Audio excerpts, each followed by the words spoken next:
last year's Windsor Pop Festival as police clashed with fans reluctant to leave. The violence at Windsor led to demands that a more remote site be found for a similar festival planned for this year. A nationwide search ended here at the abandoned RAF station at Watchfield near Swindon.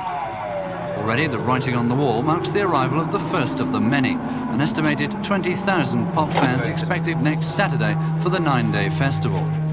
Sleepy Watchfield, with 2 shops, 2 pubs and a population of less than 1,000, now faces a massive invasion of pop fans. The villagers don't like it. First reaction, of course, is the hell that it's going to be for 9 days, the noise. Second reaction, well, I shan't be able to do what I want to do in the remaining 2 weeks of my holiday, which is go up north to see my parents. I shall have to stay here to protect the house. And the third thing is, what is the damage going to be?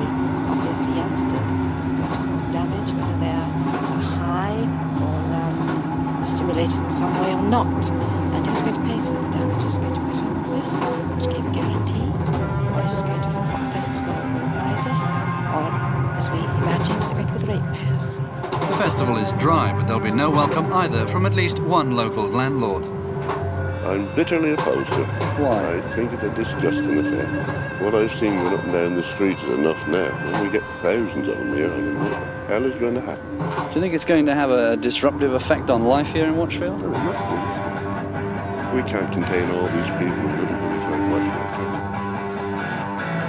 What action are you taking on it? You run the local pub, which is bound to be a focal point. Well, I'm boarding up the windows and shutting the shop. But that's turning away perhaps 20,000 customers. Yeah, no, I don't want it. But surely festivals like this have got to go somewhere. Yeah, but why Watchfield? Stick a bump on Salisbury Plain or somewhere like that right out the way. They could stop there all the year round then. It wouldn't matter. Meanwhile, in Watchfield village, Oxfordshire, the local citizens prepare for a long siege.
Taxpayers should pay for it. Taxpayers pay for everything in this country. You know, is it right that taxpayers should have built Concorde? I don't think so, but my taxes went on building the damn thing.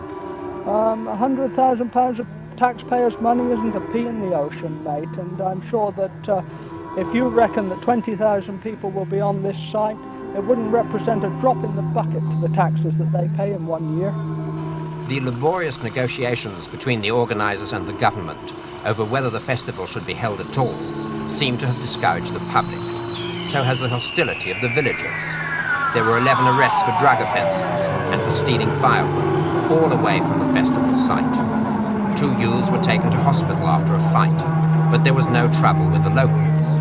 And for those who came to Watchfield for music, rather than a punch-up, there was free food and drink.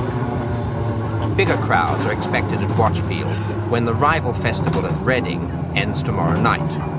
Visitors to Reading had to take their turn for water after camping overnight beside the Thames.